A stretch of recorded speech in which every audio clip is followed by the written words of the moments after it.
Bismillahirrahmanirrahim. Assalamualaikum warahmatullahi wabarakatuh. Bismillah, alhamdulillah alladzi bi ni'matihi tatimmus shalihat. Wassalatu wassalamu ala sayyidis sadat wa ala alihi wa sahbihi al-anjuminirat amma ba'd.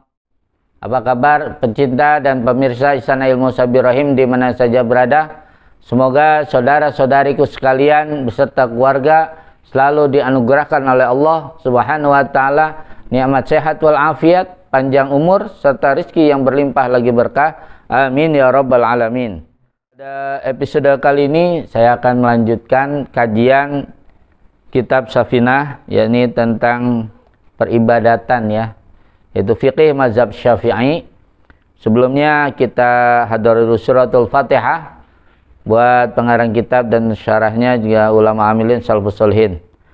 Bismillahirrahmanirrahim. Al-Fatihah hadrati sabil kitab Safinatun Najah Syekh Al-Hadrami wa syariha Syekh Nawal Bantani wa jamil ulamil musanifil muhlisin wa sidiqin wa syada wa salim ulamil mustadim wal fiddin wal qaraful wal muhadisin wa sinsadun sunnati muhaqqiqin wa jama' Syekh Nausan Gajil Yasr ya Cipasun Tasik Malaya wa roti Asabil wilayah usan sabil wilayah Bogor Abdul bin Husain Alatos Keramat Bang Bogor wa Jami Muassis Nahdlatul Ulama usan Qasim Asy'ari wa Basbullah wa Qibistan Suri wa Jumrah wa Masyaiha usan Bahman Jubair wa Jami Aulil Gram usan Sultan al-Musyab Daguri Jalani Rasul Aziz Anal Garimi Ali darajati fil jannah wa taghasyam birahmal maghfirah wa yanfa'na bil barakati man wari masrarihim Fidin wa dunya wal akhirah syalillahi lana walahumul fatihah. Bismillahirrahmanirrahim. Alhamdulillahi rabbil alamin arrahmanirrahim maliki yaumiddin. Iyyaka na'budu wa iyyaka nasta'in ihdinas siratal mustaqim siratal ladzina an'amta 'alaihim ghairil maghdubi 'alaihim waladdallin.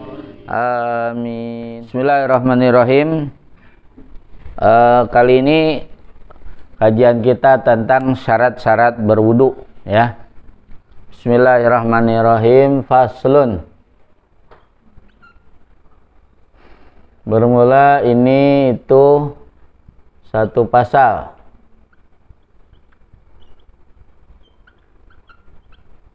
Syurutul wudu'i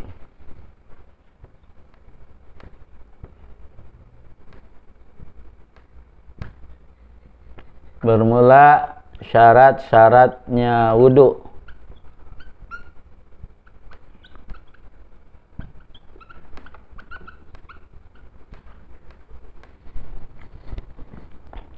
Asyaratun itu ada 10.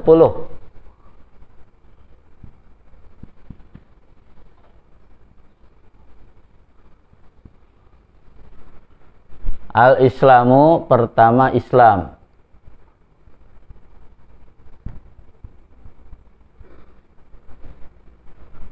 Wat tamyizu kedua tamyiz.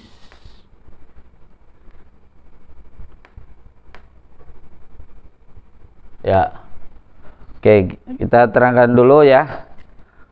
Yang pertama, syarat-syarat berwudu itu ya, itu semuanya ada 10. Jadi yang syarat yang pertama adalah apa? Islam. Nah, ini. Ya, sebab apa? Ya, sebab wudu ini adalah ibadah badaniyah ya, li'annahu ibadatun badaniyah tuh, bighairi darutin yang tanpa darurat, sehingga disyaratkan harus muslim ya. Nah, sehingga fala yasihu min kafirin, tidak sah itu dari kalangan orang-orang yang kafir non muslim. Yang kedua apa? Tamyiz ya. Fala yasihu wudu'u ghairil mumayyiz katiblin wa majnunin tuh ya. Jadi tidak sah wudu ya dari apa? Anak kecil ataupun orang yang gila gitu ya. Gitu. Jadi tamyiz itu kan dari mayyaza, yumayyizu tamyizan. Jadi membeda-bedakan. Artinya apa? Ya istilahnya usia 7 tahunan lah sekitar itu ya. Nah, jadi dia bisa mandi sendiri gitu ya. Jadi batasan tamyiz itu ada yang memberikan penjelasan demikian ya, para kiai gitu. Para ulama ya. Jadi mandi bisa sendiri, kemudian cebok bisa sendiri, bisa pakai baju sendiri gitu kan, bisa membedakan kanan kirinya, dan juga kalau disuruh itu ya itu benar gitu dibawakannya. Umpamanya disuruh beli apa, beli cabe gitu kan, nah benar dibawakannya cabe gitu ya. Jadi kalau disuruh beli cabe dibawakan bawang, nah berarti ini anak belum tamis gitu kan. Nah itu ada yang memberi penjelasan begitu ya, sebagaimana yang pernah saya terima dari guru-guru saya waktu di Cipasung dulu ya.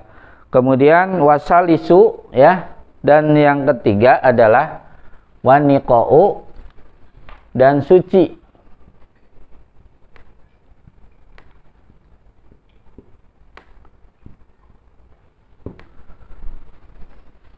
Suci dari apa? Anil haidi wan nifasi, dari haid dan nifas.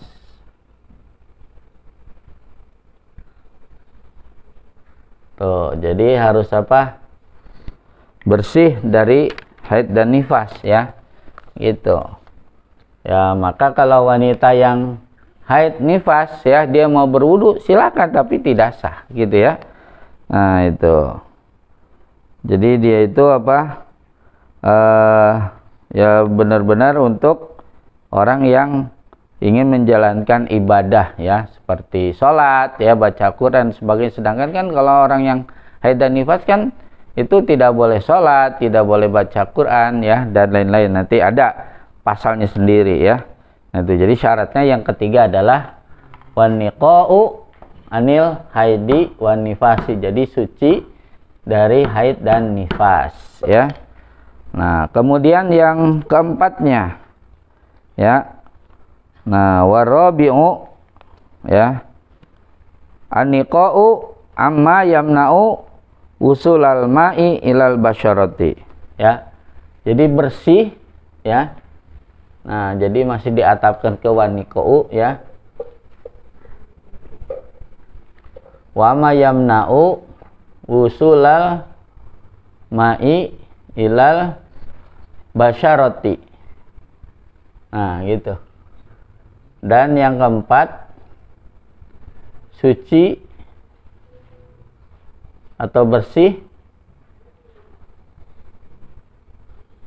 dari apa-apa yamna'u yang mencegah atau menghalangi ya, menghalangi apa itu perkara. Nih di sini fa'ilnya dhamir huwa, kembali ke perkara emak. Nah ini emak ini ya. Tuh, yang mencegah apa itu perkara? Wusulal ma'i, akan sampainya air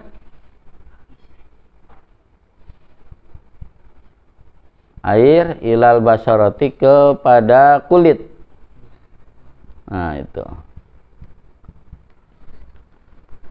ya. Jadi yang keempat itu adalah bersih dari apa-apa yang menghalangi itu perkara usulal mai, akan sampainya air kepada kulit ya. Nah itu, jadi jangan sampai ada yang menghalangi ya. Model umpamanya aspal gitu kan, aspal kena anggota wudhu nih ya, gitu kan ada aspalnya, atau ada tip X ya, atau ada cat. Nah itu kan apa, kalau kita wudhu maka cat itu menghalangi sampainya air ya, air wudhu kepada kulit aslinya ini ya, anggota wudhu kita gitu ya. Itu kan kalau mau cat nih gitu kan, terus kita wudhu ya, itu kan kehalangan, jadi nggak langsung kena ke kulitnya, kehalangan sama catnya. Atau apa tip X ya, yang tebel itu kan ya, kecuali kalau bekas-bekasnya dah nggak apa-apa ya, bekas-bekasnya sih masih dimaafkan gitu ya. Makanya harus apa, harus dihilangkan dulu tuh ya, yang kira-kira bisa menghalangi. Atau umpamanya apa ya, kita habis ini ya, nyampul buku umpamanya ya, jadi ada lakban umpamanya gitu kan, masih nempel gitu, lakban sedikit gitu kan, nempel apa ke kaki kayak gitu ya, atau ke tangan gitu kan. Nah gitu ya, yang penting masih anggota wudhu ada gitu kan, lakban gitu yang putih atau yang hitam ya, nempel karena bekas apa namanya nyampul buku umpamanya gitu kan. Nah, terus pas habis sholat, lah ini kok ada bekas apa nih ya? Ada bekas ini kan lakban gitu ya. Berarti apa? Wudunya nggak sah, maka sholatnya harus diulang ya. Jadi apa bekas lakbannya ya dicabut, yang kecil-kecil itu kan yang menghalangi tadi. Udah habis dicabut kita wudhu lagi karena wudhunya nggak sah kan, kehalangan ya. Gitu, kehalangan nama apa ya? Solasi gitu kan, atau lakban gitu ya. Kehalangan ya kulit kita gitu, sehingga air wudhunya nggak nyampe ke kulit. Jadi harus ulang lagi wudhunya, sholatnya harus diulang lagi gitu ya. Gitu ya, makanya apa, wa amma yamna'u wusulal ma'i ilal basyarati ya. Ini makanya harus tahu ya, ini ilmu ya, ilmu berwudu supaya sah bagaimana sholat kita ya.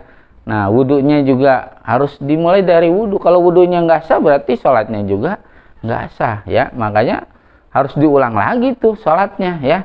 Kalau umpamanya habis sholat kita apa, ngelihat wah di telapaknya masih ada apa, solasi gitu kan, atau lakban gitu kecil gitu kan nempel, ya berarti kan air wudunya nggak menyentuh kulit aslinya karena kehalangan tadi. Udah berarti apa, wudunya nggak sah, sholatnya nggak sah, harus diulang ya. Ya wudu lagi kemudian sholat lagi gitu ya. Nah, makanya harus apik banget ya gitu, cet apa harus dibersihin dulu semuanya ya. Nah itu, kalau masih ada tapaknya, sisa-sisanya itu nggak apa-apa itu. Kemudian yang kelima, wa alla yakuna alal udwi ma yugayyirul ma'a. Yang kelima, jangan sampai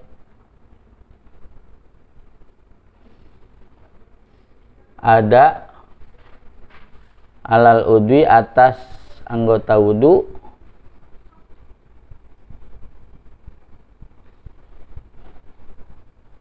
apa sebagai isim dari yakuna ya, la yakuna. Apa ma perkara ya, atau apa-apa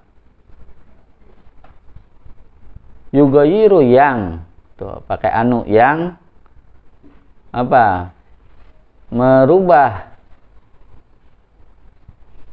ya. Naon yang merubah teh ya, apa, nah, domir huwa fa'ilnya kembali ke ma perkara nih ya.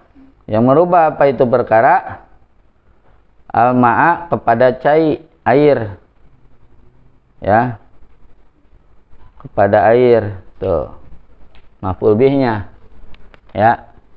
Itu jadi yang kelima itu apa, syarat wudu alla yakuna, jangan sampai ada alal udwi di atas anggota wudu apa, ma perkara atau apa-apa yugayiru yang merubah apa itu perkara, al-ma'a kepada air ya.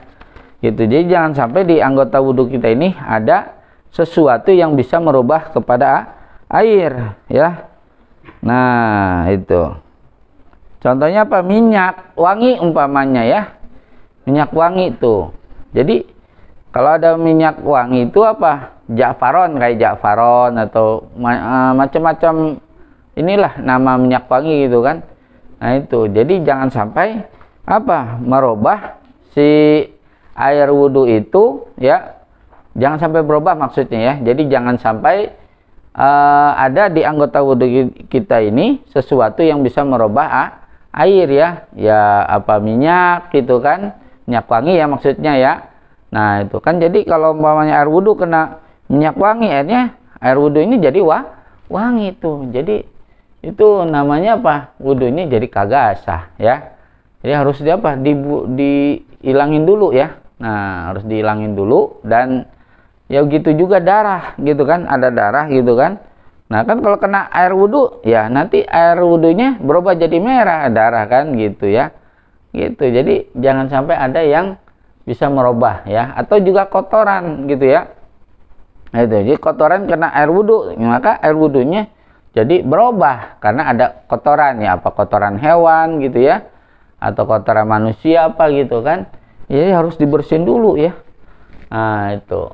Ya, jadi jangan sampai umpamanya ada sesuatu ya yang mengenai anggota wudhu gitu, sehingga nanti sesuatu itu bisa merubah kepada air ya. Apakah jadi wangi atau umpamanya berubah jadi merah karena darah, atau itu kenapa kotoran atau apa gitu. Jadi makanya harus dibersihin dulu ya. Nah, itu. Kemudian yang keenam, wal ilmu, dan mengetahui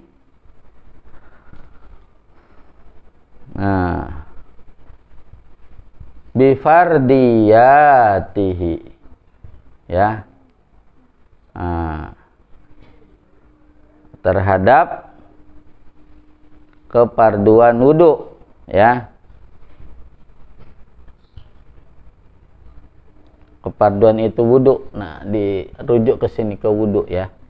Nah, ini syarat yang keenam adalah apa? Mengetahui keparduan wudhu ya. Makanya kan kita beribadah harus dengan apa? Ilmu ya. Nah, itu wa kullu man bi ghairi ilmin ya'malu a'maluhu mardudatun la tuqbalu, kan kata Ibnu Ruslan dalam kitab Zubat ya. Ibnu Ruslan menyatakan gitu kan, wa kullu man, setiap orang bi ghairi ilmin, tanpa ilmu, ya'malu, dia beramal, a'malu mardudatun, amalnya ditolak, la tuqbalu, tidak diterima. Itu jadi makanya harus kita belajar dulu. Pengen wudhu ya belajar ilmu wudhu, supaya apa? Wudhunya kita bisa benar sesuai dengan apa yang diajarkan oleh Rasulullah SAW dan para ulama ya. Nah, itu. Dan juga yaitu tadi nih ya, tentang apa ya, syarat-syarat wudhu ya, itu belajar gitu kan. Nah, yang paling dalam kitab Safina atau Fathul Qorib atau I'anatul Thalibin dan lain sebagainya ya. Nah, itu. Jadi harus belajar ya. Nah, itu. Sehingga apa? Ya, kita mengetahui nih bifardiyati, akan kefarduan wudhu ya. Nah, itu. Jadi harus tahu gitu. Oh, mana yang fardu, mana yang sunnah ya. Nah, itu seperti kumur-kumur. Fardu apa sunnah? Sunnah. Ngisap air, fardu apa sunnah? Sunnah. Nah, kan yang wajib mah dari apa? Dari muka ya. Kemudian apa? Tangan sampai siku ya. Nah, itu. Kemudian apa? Ngusap sebagian kepala gitu. Kalau telinga apa? Sunnah. Jadi harus dibedain gitu ya, mana yang fardu, mana yang sunnah gitu kan. Nah, kemudian juga apa kata Al-Ghazali, sunnah juga apa? Membasuh punuk ya. Nah, atau tengkuk ya, itu sunnah juga ya. Nah, itu. Terus yang fardu yang terakhir apa? Kaki ya. Itu kaki. Jadi harus dia apa? Dibasuh sampai apa tuh? Mata kaki ya. Nah, itu.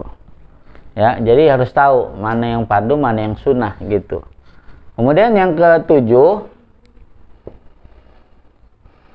Nah, dan yang ketujuh apa? Allah yataqida, jangan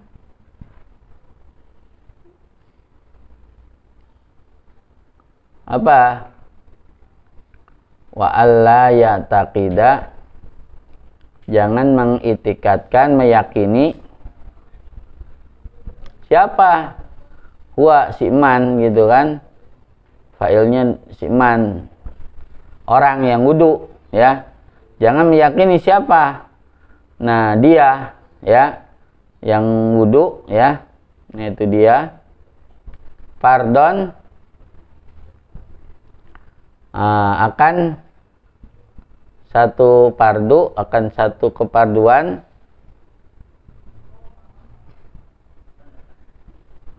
min furudihi, dari keparduan wudhu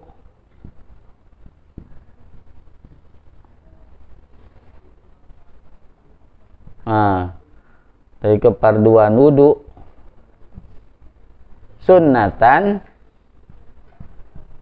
akan dianggap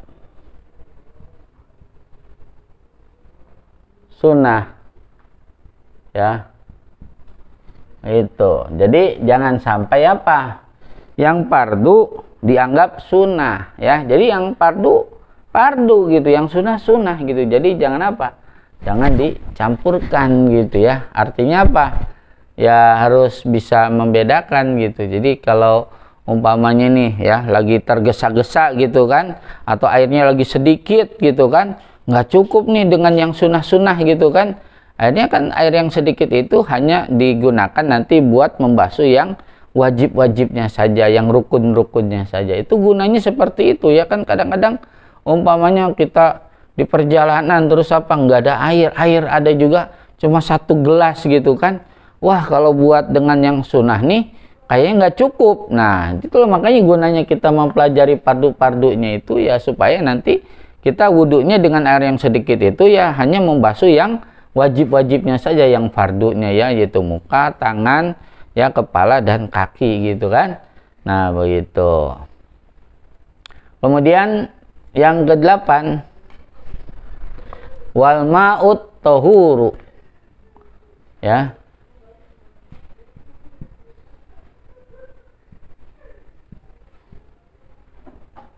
Dan yang ke-8, airnya apa? Suci. Tuh ya. Yang ke-8 airnya harus apa? Harus yakin sucinya gitu ya. Jadi kalau kita nggak yakin suci nih, kita wudhu dengan air itu, nggak sah wudhu kita gitu ya. Nah, jadi umpamanya apa? Ya air umpamanya ya di ember gitu. Nih kita mau pakai wudhu gitu kan.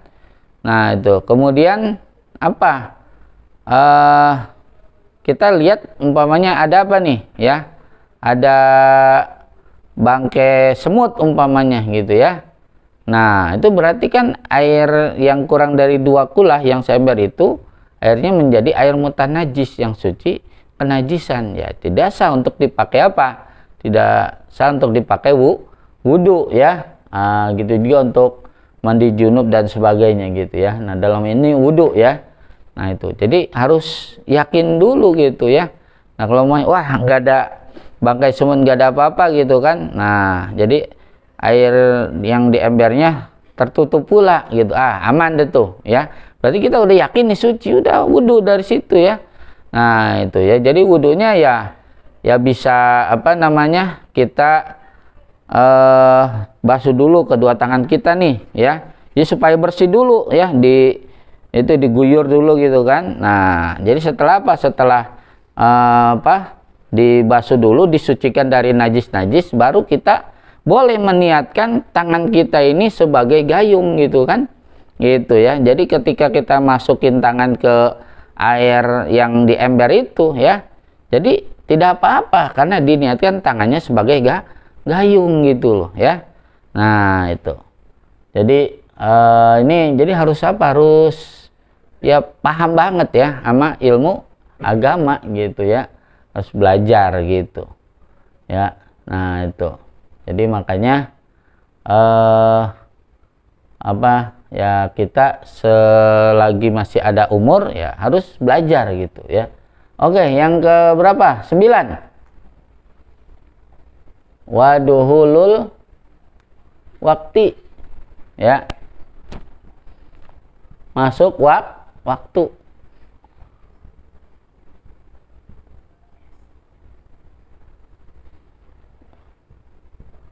Nah ini bagi siapa ini? Bagi daimul hadas ya, bagi daimul hadas. Daimul hadas, orang yang langgeng hadasnya, jadi berhadas mulu gitu kan.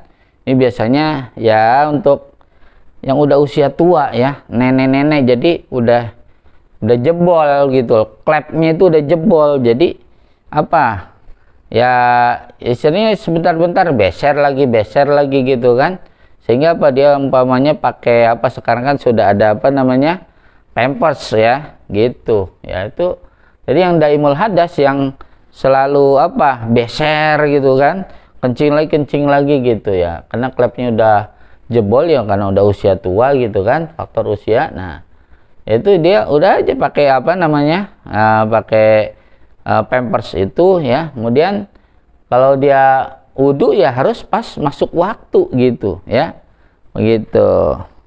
Ini di dalam syarahnya juga dijelaskan ya. Kalau tatoharo ya, dan jika dia bersuci nih qabla duhuli, sebelum masuk waktunya sholat, umpamanya ya, umpamanya johor jam 12 nih ya, dia setengah 12 sudah wudhu dulu ya, bagi daimul hadas, khusus daimul hadas ya, itu nggak sah gitu, karena dia apa ya, posisinya, nah itu seperti apa, seperti orang yang lagi darurat gitu. Jadi wudhunya itu dia wudhu darurat. Jadi kalau darurat itu harus pas masuk waktu gitu ya. Jadi kalau belum waktunya, bagi daimul hadas, orang yang langgeng hadas ya, nah itu tidak sah ya, jadi harus masuk waktu. Cuma kalau yang normal-normal aja nih ya, nah jadi nggak apa-apa, dia sebelum masuk waktu sholat dia udah wudhu gitu kan ya, nggak apa-apa. Kalau yang apa masih normal, ini mah yang disyaratkan masuk waktu itu bagi yang daimul hadas, yang langgeng hadas, jadi keluar hadas mulu, kencing mulu gitu kan, karena ya itu tadi ya, klepnya udah jebol gitu kan. Nah itu kan ada klepnya tuh ya di saluran kencing itu ya, nah itu ya, jadi itu bagi daimul hadas. Nah nyambung nih dengan yang terakhir nih, yang ke-10, wal mu'alatu lidaimil hadasi. Dan ke-10, berturut-turut. Apa maksudnya? Membasuh anggota wudhunya.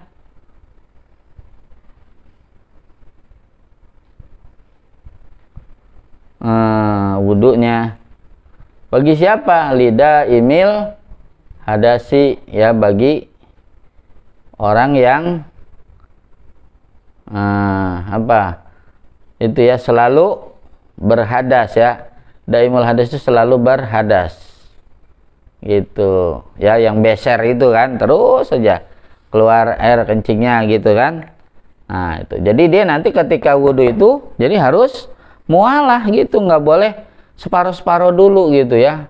Nah beda kalau umpamanya yang normal nih gitu ya, kita umpamanya habis muka, tangan gitu kan, nah kepala, terus apa, wah kaki nih, nyari sendal dulu umpamanya gitu kan.